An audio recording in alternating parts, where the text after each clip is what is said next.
भारतीय दंड संहिता, जिसकी धारा आम आदमी के साथ साथ उन पर भी समान रूप से लागू होती है जिनके कंधों पर है कानून की रक्षा का भार।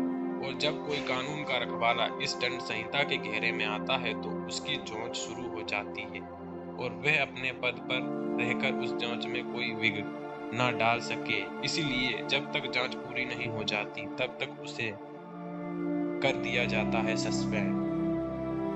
ऐसा ही एक सस्पेंड कानून का रखवाला इस समय अपने उच्च अधिकारी के सामने मौजूद था।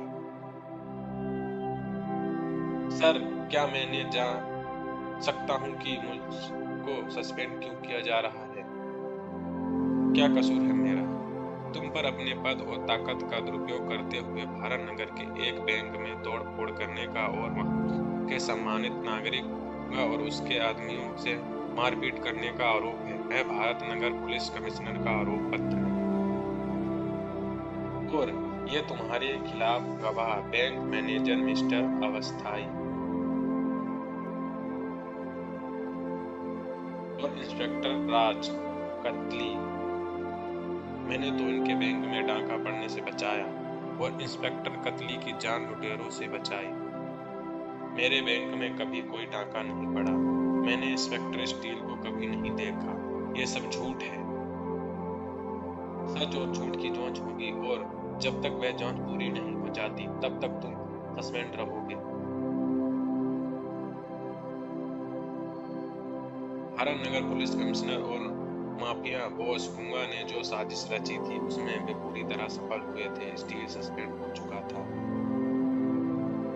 लेकिन उसको जानने और चाहने वाले जानते थे कि स्टील बेकसूर है। फर्ज की राह पर चलते हुए कानून की हर धारा का पालन करते हुए भी तुम्हें सस्पेंड कर देना इस बात की तरफ इशारा कर रहा है कि तुम्हारे खिलाफ कोई साजिश रच गई। जांच पूरी होने के बाद इस साजिश को सारी दुनिया जान जाएगी। सच कभी छुपता नहीं, वो सामने आकर ही रहता है। मुझे सस्पेंड करके कानून ने मुझे भी जो फुर्सत दी है, मैं इसका इस्तेमाल इस नन्हे फरिश्ते को खुशियां देने के लिए करूंगा। कुदरत की यह कैसी विडंबना है अनीस, मेरे पास दिमाग है मगर शरीर नहीं। इसके पास शरीर है मगर दिमाग नहीं। क्या मेरा दिमाग इस मासूम के शरीर में फिट नहीं किया जा सकता? कुदरत ने जो काम बिगाड़े हैं हम उसे भावनाओं से नहीं अपनी कोशिशों से ठीक कर सकते हैं। कुदरत के इस काम को भी कोशिशों से ठीक करने का काम जारी है और मैं अपनी इस कोशिश में सफल होऊंगा। मैं तुम्हें इसका विश्वास दिलाता हूँ। बड़ी मुश्किल से भावनाओं के भंवर से बाहर निकला स्टील का दिमाग। अपने सस्पेंशन पीरियड का एक पल में एंजिल के साथ बिताऊंगा। जल्द ही एक बैंक में मौजूद था स्टील। आपको रुपये पैसों की क्या जरूरत है मिस्टर स्टील? स्टील के इस इंसान का हर काम रुपयों पैसों के बिना ही चलता है मैडम, इसलिए इनकी जरूरत मुझे अपने लिए नहीं बल्कि हाड़ मास के उन इंसानों के लिए है जिनका सारा निजाम इसी की बदौलत चलता है। आपकी तनख्वाह का काफी रुपया हमारे बैंक में इकट्ठा हो गया है। क्या करेंगे आप उसका?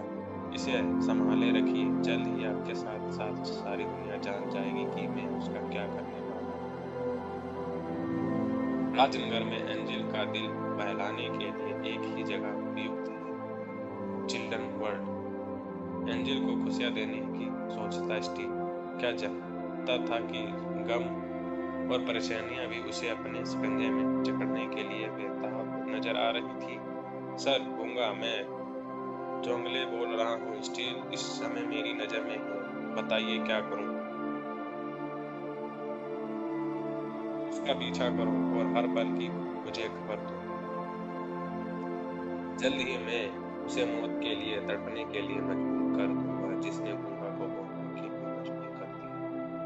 स्टील के उस पुतले की जोंच के पुतले की तरह धज्जियां उड़ाने के लिए आया है।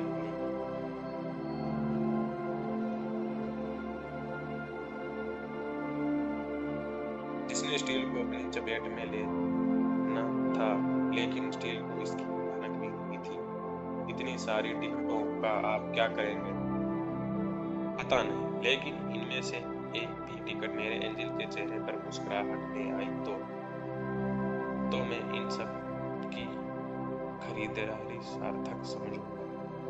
गंगा के चेहरे और आंखों में नाचती जमाने भर की हिस्सा बता रही थी कि जल्द ही राजनगर में आने वाला था एक ऐसा तूफान।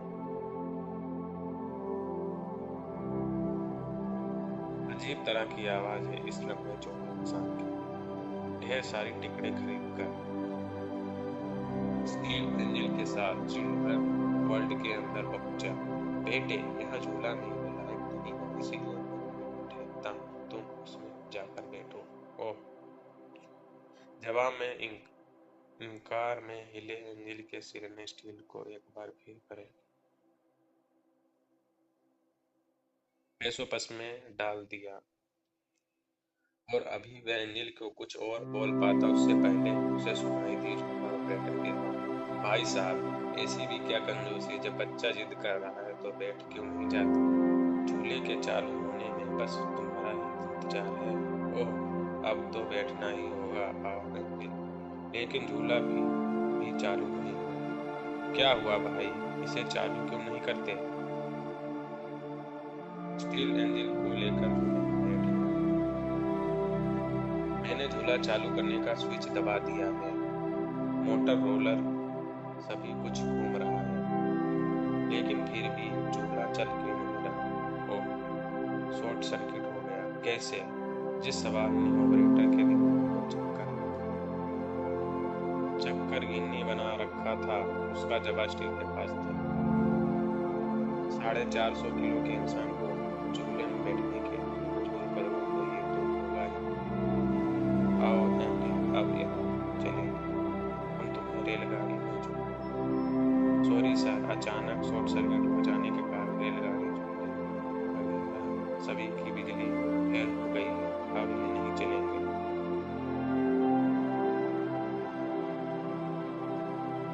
इसी के साथ एंजल की आंखों में ऐसे भाव प्रकट हुए जैसे उसका कोई सपना टूट गया। ओ, एंजल को निराश होते नहीं देख सकता मैं, इसलिए बिना बिजली के। एंजल की उस हालत ने स्टील के मस्तिष्क को पूरी तरह विचलित कर दिया। रेलगाड़ी चलेगी,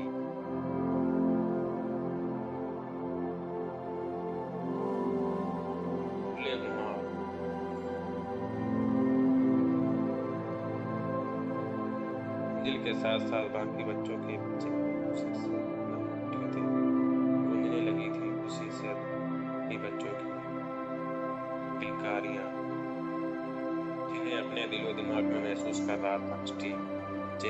जैसे एंजल और बच्चे खुश थे ऐसे ही खुश था, लेकिन वे खुशी ज्यादा देर तक कायम नहीं रही। अचानक उन पर ग्रहण लग गया। ओह नहीं, और यह ग्रहण लगने वाली थी एक घातक किरण जिसने उसके में के मजबूत आग और स्तंभ को तिनके की तरह तोड़ डाला।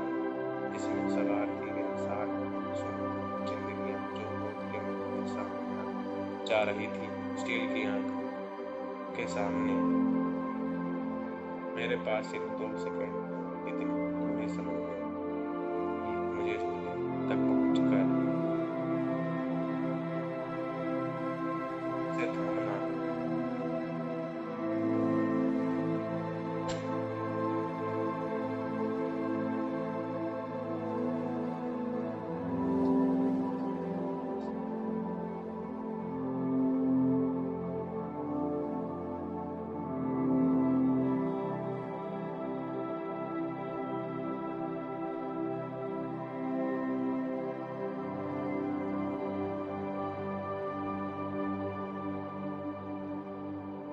लेकिन उसके गिरने की संभावना अभी पूरी की थी।